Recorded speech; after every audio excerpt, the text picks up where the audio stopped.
برادران ملت اسلامی، السلام علیکم ورحمۃ اللہ وبرکاتہ۔ الحمد للہ وکفا وسلام علی حبیبہ المصطفى، اما بعد فاعوذ باللہ من الشیطان الرجیم، بسم اللہ الرحمن الرحیم۔ ان ینصرکم اللہ فلا غالب لکم وان یخذلکم فمن ذا الذی ینصرکم من بعدہ وعلی اللہ فلیتوکل المؤمنون۔ صدق اللہ مولانا العظیم۔ بارگاہ رسالت معاب صلی اللہ علیہ وسلم میں درود پاک کا ہدیہ پیش کریں۔ اللہم صلی علی سیدنا و مولانا محمد معدن الجود والکرم وآلہ واصحابہ الکرام وابنہ الکریم وبارک وسلم صلاة دائمة سرمدا ابدا۔ اللہ عز و جل قرآن عظیم میں فرماتا ہے، اگر اللہ تمہاری مدد کرے تو کوئی دوسرا غالب آ ہی نہیں سکتا۔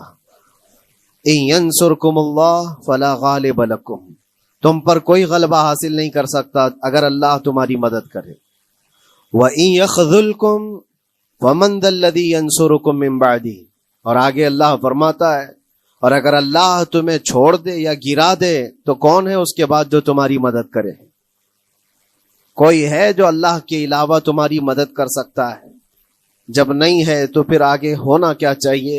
وَعَلَى اللَّهِ فَلْيَتَوَكَّلِ الْمُؤْمِنُونَ، تو مومنوں کو چاہیے کہ وہ صرف اللہ پر بھروسہ کر کے رہیں۔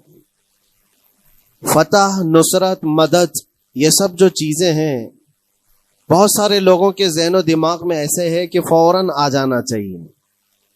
کوئی بھی فتح ہو، کوئی بھی مدد ہو، بغیر تمہارے اسٹرگل کیے ہوئے، بغیر مصیبت اٹھائے ہوئے نہیں ملے گی۔ اگر فتح و نصرت یوں ہی آپ کو روزانہ ملنے لگ جائے تو کیا رسول پاک صلی اللہ تعالی علیہ وسلم مدینہ طیبہ میں بیٹھ کر دعا کرتے تو ساری چیزیں فتح یاب نہیں ہو جاتی؟ آپ صلی اللہ تعالی علیہ وسلم کو بدر میں جانے کی ضرورت کیا پیش آتی؟ احد میں اپنے 70 جوان صحابہ کی شہادت پیش کرنے کی ضرورت کیا پیش آتی؟ اور اسی طرح سے خیبر ہو کہ حنین ہو کہ طائف ہو، کتنی جنگیں ہیں جس میں اپنی جان کی بازی لگائی صحابہ نے۔ سب سے بڑا معرکہ تو کربلا کا دیکھیں آپ، جہاں پورا کا پورا خاندان شہید ہو گیا ہے۔ تو فتح و نصرت بغیر قربانی کے اور بغیر تکلیف کے ایسی ہی آ جائے؟ آج کے زمانے میں ہم سوچ کر کے بیٹھے، ایسا نہیں ہوتا۔ اسلام زندہ ہوتا ہے ہر کربلا کے باہر، اور اللہ کی مدد آتی ہے، یہ بھی نہیں ہے کہ نہیں آئے گی۔ کچھ لوگ مایوس ہوتے ہیں، کچھ لوگ نروس ہو جاتے ہیں اور بھاگنے پر مجبور ہوتے ہیں۔ یہ امتحانات کی گھڑی ہوتی ہے۔ ایک حدیث پاک میں آپ کو بتاتا ہوں، اللہ کے نبی صلی اللہ تعالی علیہ وسلم ارشاد فرماتے ہیں کہ آخر زمانے میں ایک ایسی عظیم جنگ ہوگی ایمان والوں کی اور رومیوں کے درمیان۔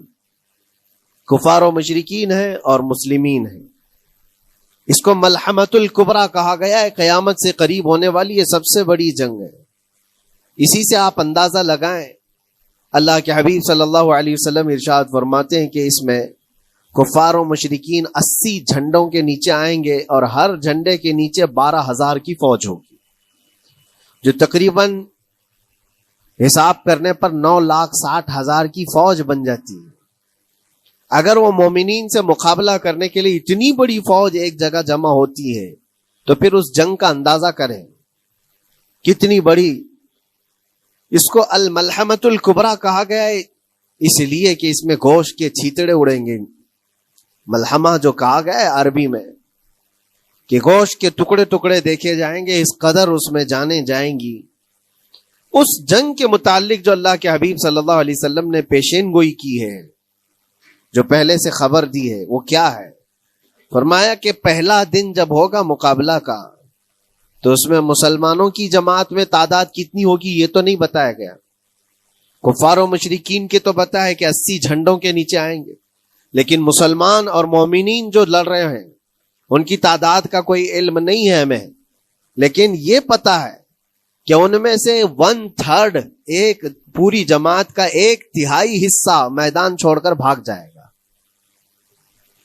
جنگ میں سے وہ میدان چھوڑ کر بھاگ جائیں گے جب اتنی شدت کی چیز ہو رہی ہو، مصیبت آ گئی ہے، تکلیف آ گئی ہے۔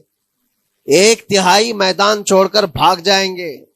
اور ان پر کیا فرمایا حضور پاک صلی اللہ علیہ وسلم فرماتے ہیں وہ دنیا کے روئے زمین کے بدترین لوگ ہوں گے, ان کی توبہ بھی قبول نہیں ہوگی.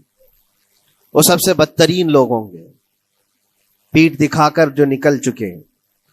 دوسرا مرحلہ آئے گا, دوسرا پڑاؤ, ایک بہت سخت سٹرگل کرنے والا میدان ہے, مصیبت اٹھا رہے ہیں, مشقت اٹھا رہے ہیں.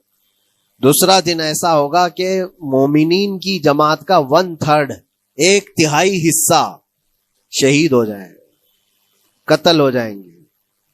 سوچو یہ بہت بڑی بات ہے. یہ دونوں چیزوں پر میں آج آپ سے گفتگو کرنا چاہتا ہوں. ایک تہائی حصہ میدان چھوڑ کر بھاگ جا رہا ہے اور ایک تہائی حصہ قتل ہو گیا, شہید ہو گئے. بچے کتنے ہیں؟ 1/3. لاسٹ میں ایک تہائی حصہ بچا ہے. یعنی ایک میں اگر 3 پارٹ کریں تو 2 پارٹ تو ختم ہو گئے, ایک پارٹ بچا ہے.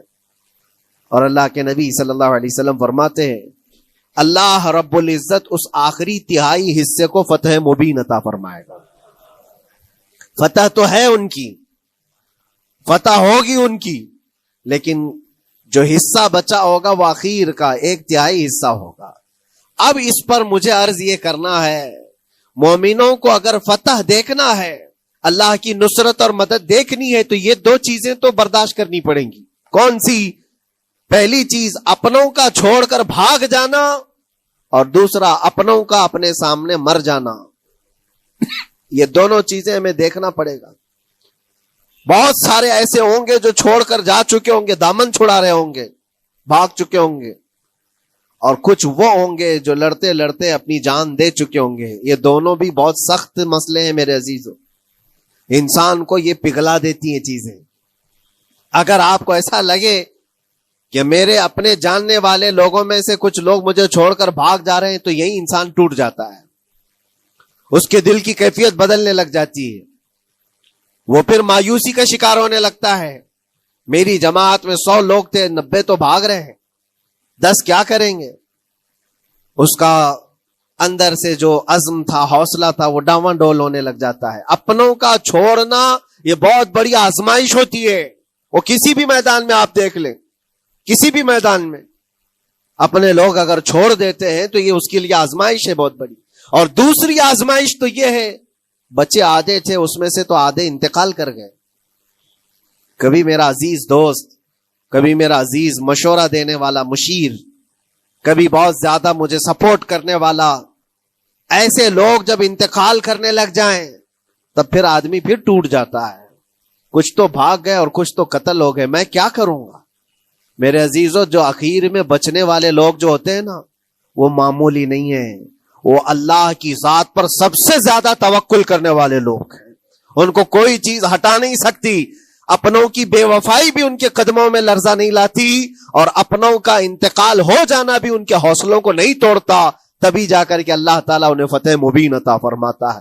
اور یہ چیز ملحمت الکبریٰ میں دیکھی جانے والی تھی, دیکھی جانے والی تھی, جو قیامت کے قریب ہونے والی جنگ ہے.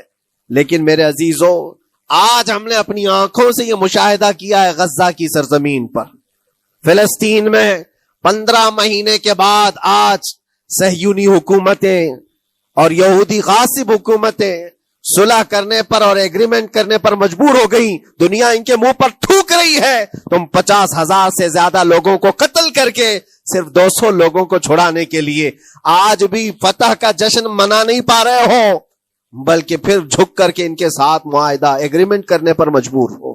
یہ فتح ان بچوں کی نہیں ہے تو اور کیا ہے, ان مظلوموں کی نہیں ہے تو اور کیا ہے, جن کے پاس کھانے کو روٹی نہیں ہے اور پہننے کو کپڑے تک نہیں رہ گئے, ان کے علاج معالجے کے لیے دوائیاں نہیں رہ گئی, لیکن عزم اور حوصلہ ایسا ہے کہ اللہ ابھی ہمارے ساتھ. میرے عزیزوں, ان کے توکل اور ان کے عزم کے متعلق یہ صرف اور صرف اخبار کی باتیں نہیں ہیں, سوشل میڈیا کی باتیں نہیں ہیں. مخبر صادق رسول کریم صلی اللہ علیہ وسلم نے 1400 سال پہلے ہی بشارت دی تھی. اللہ کے نبی صلی اللہ علیہ وسلم فرماتے ہیں کہ دمشق کے ابواب یا پھر بیت المقدس کے آس پاس رہنے والوں میں ایک جماعت ہمیشہ قیامت تک ایسی رہے گی جو حق کے لیے لڑتی رہے گی. حضور پاک صلی اللہ علیہ وسلم فرماتے ہیں حق کے لیے وہ لڑتی رہے گی، قیامت تک ایک جماعت ہوگی. اور ان کی فضیلت میں میرے آقا فرماتے ہیں کہ ان لا یضرهم خذلان من خذلهم، ان کو دھوکہ دینے والوں کا دھوکہ ان پر کچھ اثر نہیں کرے گا، یا پھر ان کو چھوڑ دینے والے یا ان کی بات نہیں کرنے والے، یہ سب چیزیں ان کو کچھ بھی ضرر نہیں پہنچائیں گی. میں اس سے قبل اسی مسجد میں آپ کے پاس اس حدیث کو دہرا چکا ہوں، بیان کر چکا ہوں. اللہ کے نبی صلی اللہ علیہ وسلم فرماتے ہیں ان کو کوئی چیز نقصان نہیں پہنچائے گی، دھوکہ دینے والوں کی دھوکہ دڑی ان کا کچھ نقصان نہیں پہنچائے گی. آپ ہو سکتا ہے سوال کریں، عمارتیں ٹوٹ کر راکھ میں بدل گئی، ہزاروں بچے قبروں میں سو گئے، کتنی عورتیں بیوہ ہو گئیں، کتنوں کے گھر اجاڑے گئے، کتنوں کے ہاتھ پیر توڑے گئے ہیں، بمباری میں وہاں پر کون صحیح سلامت رہا، 2 لاکھ کے قریب لوگ متاثر ہوئے، اور مولانا آپ کہتے ہیں حضور نے فرمایا حدیث میں ان کو کچھ نقصان نہیں ہوگا. یہ نقصان نہیں ہے تو اور کیا ہے؟ ہو سکتا ہے آپ کے ذہن میں یہ سوال گردش کر رہا ہو، آپ بار بار یہ سوچ رہے ہوں گے اللہ کے نبی نے فرمایا ان کو کوئی چیز نقصان نہیں دے گی، دھوکہ دینے والوں کی دھوکہ دڑی سے ان کا کچھ بگڑے گا نہیں. اتنا تو بگڑ چکا، پورا راکھ میں بدل گئے، علاج کرانے کے لیے دوائی تک نہیں ہے، تو پھر کیا؟ اللہ کے نبی نے کیا فرمایا کہ ان کو نقصان نہیں پہنچے گا، ان کو ضرر نہیں ہوگا. پھر یہ ساری تکلیفیں اور یہ ضرر کیا ہے؟ میں بتاتا ہوں میرے عزیزوں، جسم کا نقصان، جان کا نقصان، مال کا نقصان، جائیداد کا نقصان، یہ اللہ کے نبی نے نہیں فرمایا. یہ نقصانات مومن کے لیے کوئی معنی نہیں رکھتے. اگر ایمان سلامت ہے تو پوری کائنات سلامت ہے، اور یہ اللہ تبارک و تعالیٰ نے آج تک ان کے ساتھ رکھا ہے. ان کا ایمان محفوظ ہے، ایمان موجود ہے، جس کی وجہ سے یہ سارے نقصانات کچھ معنی نہیں رکھتے. اس لیے کہ یہ تکلیفیں، یہ جو ساری مصیبتیں آئی ہیں، اس پر تو اللہ تعالیٰ نے اجر عظیم کا وعدہ فرمایا ہے، اجر عظیم کا وعدہ فرمایا ہے. ہاں اگر ایمان ہی چلا جاتا تو پھر کون سی جنت ملتی، کون سی خوشبوئے جنت پاتے؟ کچھ نہیں ہوتا. ایمان سلامت ہے، جس کی وجہ سے انہیں دنیا میں بھی اللہ سرخروئی عطا فرمائے گا. ایک بھی جگہ سے کہیں ان نہتے مسلمانوں کو جو غریب مظلوم ہیں اور ٹوٹے پوٹے ہاتھوں اور ٹکڑے پہنے ہوئے بچے ہیں، ان کو کوئی یہ نہیں کہتا کہ یہ ظالموں کے لوگ ہیں، بلکہ ہر کوئی یہ کہتا ہے ایک ظالم کے خلاف جس کے پاس دنیا کے سارے آئٹم پاور ہیں، لیکن یہ نہتے بچے کھڑے ہیں، دعائیں بھی ان کے ساتھ ہیں اور رحمت الہی بھی ان کے ساتھ ہے. سلام ہے ان غزہ کے مظلومین کو. اور وہاں تو بچے، مرد تو مرد، عورتیں. آپ نے سنا ہوگا ان جوان لڑکیوں کا، میں نے دیکھا تھا، وہ کہہ رہی تھی کہ ہم رات کو برقع پہن کر کے اور رات کو ہم حجاب پہن کر کے سو جاتی ہیں، اس لیے کہ بمباری میں جب گھر تباہ ہو جاتے ہیں، صبح لوگ لاشیں اٹھانے آتے ہیں تو کہیں ہم بے پردہ لاشوں میں نہ مل جائیں. سلام ان بہنوں کو. آج وہ عورتیں سبق لیں ان سے جن کو اللہ نے ہر طرح کی نعمتیں دی ہے. تمہارے گھر میں جائیداد بے پناہ ہے، مال و دولت بے پناہ ہے، کپڑے روز بدلنے کے لیے تمہارے پاس ہیں، سب رکھ کر کے تم عورتوں کو، آج ہم بازاروں میں جو بے پردہ دیکھتے ہیں، یہ شادی محلات میں ہر جگہ جو عورتوں کی بے حیائی اور بے پردگی دیکھ کر پھر میں سوچتا ہوں سلام ان بہنوں کو جو موت کی رات بھی حجاب ہٹانا نہیں چاہتی، اس لیے کہ دنیا سے جائیں تو اللہ کی بارگاہ میں حجاب کے ساتھ جائیں. یہ ایمان ہو تو پھر اللہ تبارک و تعالیٰ کی مدد بھی آتی ہے، نصرت الہی آتی ہے. مجھے بتاؤ میرے عزیزوں، 50,000 کا خون کر دینے والا وہ ظالم اور غاصب اسرائیل، وہ اپنے 200 قیدیوں کو چھوڑا کیوں نہیں سکا؟ وہ حاصل کیوں نہیں کر سکا 200 لوگوں کو؟ بلکہ ان میں سے 5 لوگوں کو کیوں نہیں حاصل کر سکا؟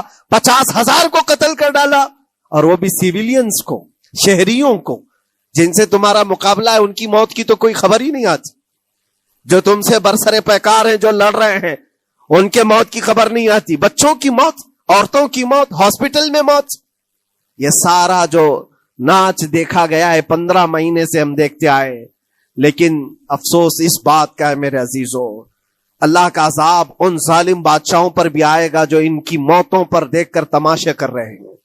وہ اپنی عیاشیوں میں مصروف ہیں، وہ اپنے عیش قدوں میں شراب نوشی اور کباب خوری پر مصروف ہیں، اور ان بچوں کی تڑپتی ہوئی لاشوں پر وہ اپنی کرسیاں سجائے بیٹھے ہیں. وہ عرب کے ظالم بادشاہ کہاں ہیں جن کے گھروں میں سونے کے ٹوائلٹ بنائے گئے ہوں، جو سونے کی کرسی پر بیٹھ کر کے حکومت اور تخت بچھاتے ہوں، میرے عزیزو ان کی بھی پکڑ آنے والی ہے، آپ انتظار کرو، کیونکہ اللہ تعالیٰ قرآن میں فرماتا ہے وَسَيَعْلَمُ الَّذِينَ ظَلَمُوا أَيَّ مُنْقَلَبٍ يَنْقَلِبُونَ، ان قریب ظلم کرنے والے یہ پہچان لیں گے کہ اللہ ان کو کس پلٹی میں گرائے گا، وہ کس پلٹی میں، کس کھائی میں جا کر کے گریں گے۔ اندازہ کرو، ظالم صرف وہی نہیں ہے جو بمباری کرتا ہے اور قتل عام کرتا ہے، ظالم وہ بھی ہے جو تماشائی بن کر کے لوگوں کا سپورٹ کرتا ہے، ان لوگوں کو سراہتا ہے جو ظلم کر رہے ہیں۔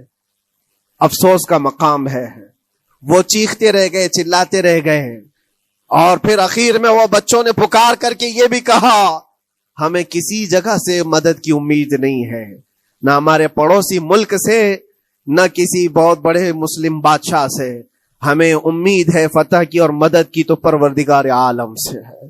اور یقیناً مومنوں کے لیے اللہ نے یہی فرمایا وَعَلَى اللَّهِ فَلْيَتَوَكَّلِ الْمُؤْمِنُونَ، اور مومنوں کو چاہیے کہ صرف اللہ ہی پر بھروسہ کریں۔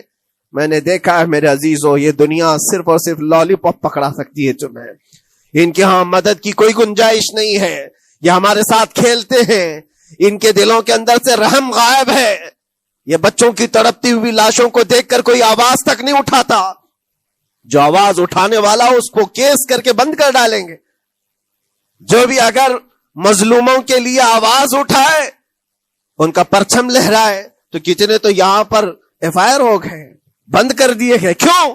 مظلوموں کے لیے آواز اٹھانا کیا یہ ہمارا رائٹ نہیں ہے، ہمارا حق نہیں ہے؟ تم ظالموں کے لیے علل اعلان بات کر سکتے ہو، ہم مظلوموں کی بات بھی نہیں کر سکتے؟ کیسی بات ہے میرے عزیزو، ہم جس دنیا میں جی رہے، اسی لیے میں آپ سے کہتا ہوں اٹھو، وہ گر نہ حشر نہ ہوگا پھر کبھی، دوڑو کہ زمانہ چھال اپنی چل گیا، قوت عشق سے ہر پست کو بالا کر دو، دہر میں نام محمد سے اجالا کر دو۔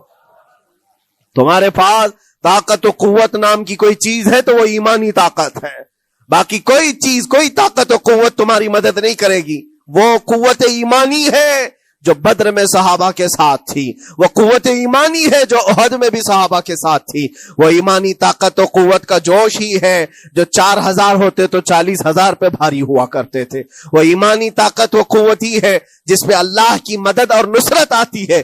آج مومنو، آپ سب سے زیادہ اللہ پر توکل کرو، اللہ پر بھروسہ کرو۔ میں نے دیکھا ہے میرے اپنے معاملات میں 8 مہینے تک میں اسٹرگل کرتا رہا، پل پل دیکھتا رہا، اور ایسی زمین پر مجھے لٹایا جاتا جہاں فرشی بھی نہیں ہے، پتھروں کی زمین پر لیٹ لیٹ کر کے ہماری کمر ٹوٹنے پر آتی۔ اس وقت لوگ یہ کہتے فلاں کی طرف سے مدد آ جائے گی، فلاں کی طرف سے مدد آ جائے گی، ہم نے یہ لائن بھی لگا دی ہے، یہ سورس بھی لگا دیا ہے، ہر طرف دیکھتا رہا، اخیر میں پھر یقین ہوا مدد کہیں سے نہیں، میرے پروردگار سے ہی آئے گی۔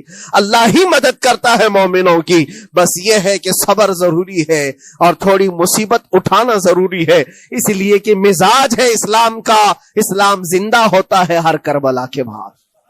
اپنی قربانیاں دو اور قربانیاں ضائع نہیں ہوتی، رنگ لائیں گی، ہماری شہادتیں رنگ لائیں گی، ان بچوں کی شہادتیں رائے گاہ نہیں جائیں گی جو 40,000 کے قریب شہید ہو چکے ہیں، وہ رنگ لائے گی۔ فتح بیت المقدس کے لیے ان کی قربانیاں، ان کی شہادتیں ایک عظیم باب بن کر کے نکلیں گی، ایک عظیم دروازہ بن کر کے نکلیں گی۔ آپ انتظار کرنا، وہ دن قریب آ رہا ہے جس کے متعلق میرے مصطفیٰ نے بشارتیں دی ہیں۔